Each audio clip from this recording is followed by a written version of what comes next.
Hello students, how are you? In my last video, I explained you about the basic biology concept.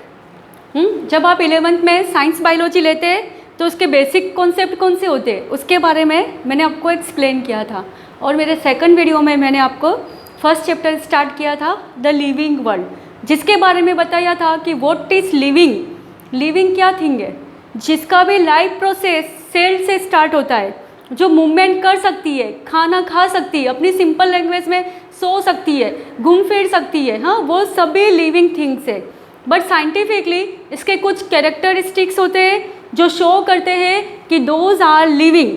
The some characteristics are have all living organisms and here's the first, reproduction. What is reproduction? When any living organism produce same kind of itself offspring, then it is called reproduction. कोई भी living organism, चाहे वो unicellular है या multi cellular, वो same अपने ही types के offspring को प्रोड्यूस करेगा। हाँ, सेम अपनी ही टाइप की स्पीसीज को प्रोड्यूस करेगा, तो वह कहलाता है रिप्रोडक्शन। और ये रिप्रोडक्शन ही मेन कैरेक्टर होता है लिविंग थिंग्स का, जो उनकी लाइफ को सर्वाइव करता है, उसे सेव करता है, लाइफ स्पेन को पूरा स्पेंड करते हैं कोई भी लिविंग ऑर्गेनिज्म, और आगे जाके उनकी स्पीसीज का एक्सिस्टेंस बना रहता है। अगर एक डॉग है, उसका लाइफ स्पेन हो गया, तो उसको अपनी लाइफ का एक्सिस्टेंस बनाने के लिए रिप्रोडक्शन करना होगा, और वो भी टू टाइप्स का होता है, एसेक्सुअल एंड सेक्सुअल। एसेक्सुअल में ओनली सिंगल पेरेंट इन्वॉल्व होता है, और वो लोअर प्लांट्स जैसे एल्गी, फंजाई, इनके अंदर होता है, यूनिसेलुलर ऑर्गेनिजम्स में अमीबा, पैरामीशियम, यूग्लिना, इन सब में एसेक्सुअल रिप्रोडक्शन होता है जिसमें सिंगल पेरेंट इन्वॉल्व होता है। अब सेक्सुअल, जिसके अंदर टू अपोजिट गेमीट्स का फ्यूजन होता है, टू पेरेंट्स इन्वॉल्व होते हैं, वो हायर एनिमल्स और हायर प्लांट्स के अंदर होता है। तो इस तरह से रिप्रोडक्शन जो है वह लिविंग ऑर्गेनिज्म का एक मेन कैरेक्टर है। Now next, growth. ग्रोथ जो है वह सेकंड ऐसा कैरेक्टर है जो लिविंग थिंग्स का मोस्ट इम्पोर्टेंट कैरेक्टर है। कोई भी एक थिंग अगर बर्थ लेती है तो वह अपनी लाइफ में धीरे धीरे ग्रोथ करके क्या होगी, जैसे एक बच्चे ने जन्म लिया है, बर्थ लिया है, तो वह क्या हुआ, सबसे पहले वो न्यू बॉर्न बेबी हुआ, फिर धीरे धीरे वह चलना सीखा, बोलना सीखा, स्कूल गया, कॉलेज गया, फिर वहाँ से उसकी कौन सी एज आ गई, बुढ़ा हो गया। तो इस तरह से childhood age, teenager age, younger age, adult age and older age and then death. तो ये सारी ग्रोथ जो है वह सिर्फ लिविंग ऑर्गेनिजम्स का कैरेक्टर है।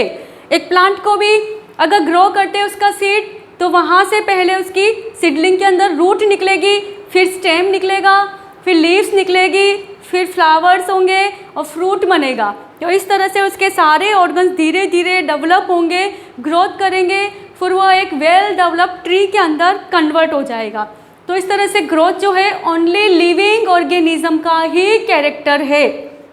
Now next, ability to sense environment. Environment जो है उसके अंदर कुछ अबायोटिक फैक्टर्स होते हैं। अबायोटिक फैक्टर्स कौन कौन से होते हैं, टेम्परेचर, टेम्परेचर के अंदर हीट एंड कोल्ड, और विंड, रेन, स्टॉर्म, ये सभी एबायोटिक कैरेक्टर्स सेंस जो होते हैं वो एनवायरनमेंट के लिए सेंस को शो करते हैं लिविंग ऑर्गेनिज्म के थ्रू। जैसे बाहर बरसात आई है, उसमें जितने भी लिविंग ऑर्गेनिज्म है, हाँ, जो चलने फिरने वाले एनिमल्स होते हैं, ह्यूमंस होते हैं, वो सब अपने लिए एक भागेंगे और एक शेल्टर ढूंढेंगे। ह्यूमन बींग्स रेन कोट पहन लेंगे, किसके लिए, क्योंकि उनको उस रेन के लिए एक सेंसिटिवनेस है। अगर हमें गर्मी लगती है हम फैन चला देते, एसी चला देते, अगर हमें ठंड लगती है तो हम क्या पहन लेते हैं, स्वेटर्स वगैरह। तो ऐसा किस वजह से, क्योंकि हमें एनवायरनमेंट के प्रति सेंसिटिवनेस है, और यह हमारी लिविंग थिंग की एबिलिटी है। प्लांट में भी होता है, सनफ्लावर को हमेशा सन की डायरेक्शन में ही फेस करते हुए देखा होगा, वो हमेशा जहाँ सन होगा उसी डायरेक्शन में उसका फ्लावर का मूवमेंट होगा, तो इसीलिए हम इसे सनफ्लावर बोलते। तो यह भी क्या हो गई, एनवायरनमेंट के लिए उसकी एक सेंसेबिलिटी हो गई। टच में नॉट प्लांट होता है, हम उसे टच करते हैं, उसकी लिप्स कॉन्ट्रैक्ट हो जाती है, छू जाती है, फिर से हाथ हटाते हैं, फिर से पहले जैसी पोजीशन में आ जाती है। तो यह भी उसका सेंसिटिवनेस है। अंडरस्टैंड स्टूडेंट्स, यहाँ तक आपको समझ में आए ये 3 living characters of living beings. Now next metabolism.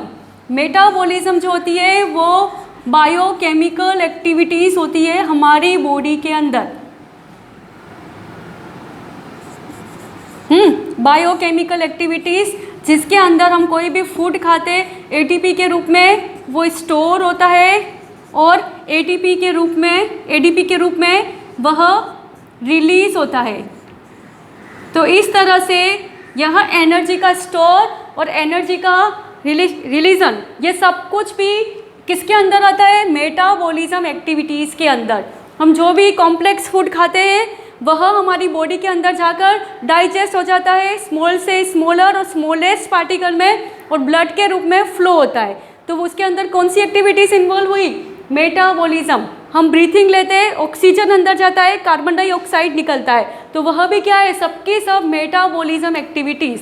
जो प्लांट, एनिमल्स, ह्यूमंस, हाँ सारे टोटल लिविंग ऑर्गेनिजम्स का एक मेन कैरेक्टर है जो ओनली लिविंग थिंग्स में ही देखने को मिलेगा। Now next cellular organization. किसी भी लिविंग थिंग का स्ट्रक्चर स्टार्ट होता है सेल से। वो यूनिसेलुलर है तो उसका सेल तक ही है, फिर मल्टी सेलुलर हुआ तो टिश्यू, सेल मिलकर के क्या बनाती है, टिश्यूज़, टिश्यूज़ मिलकर के क्या बनाते हैं, ऑर्गन, ऑर्गन मिलकर के क्या बनाते हैं, ऑर्गन सिस्टम,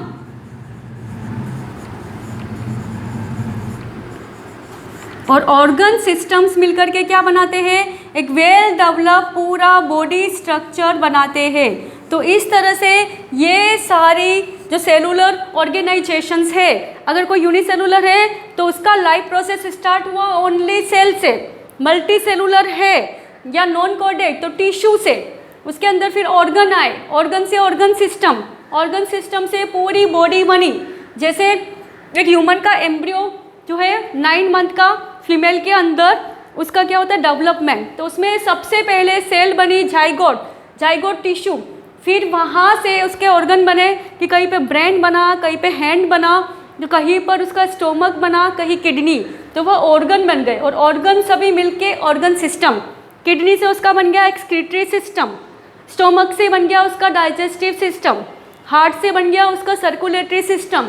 तो ये सारे सिस्टम मिलके बनाएंगे उसकी वेल डेवलप बॉडी को एक हायर एनिमल्स के अंदर। तो इस तरह से यह सेलुलर ऑर्गेनाइजेशंस भी जो है ओनली लिविंग बींग्स का ही एक मेन कैरेक्टर है। Next consciousness. Consciousness means sensitive, sensitive.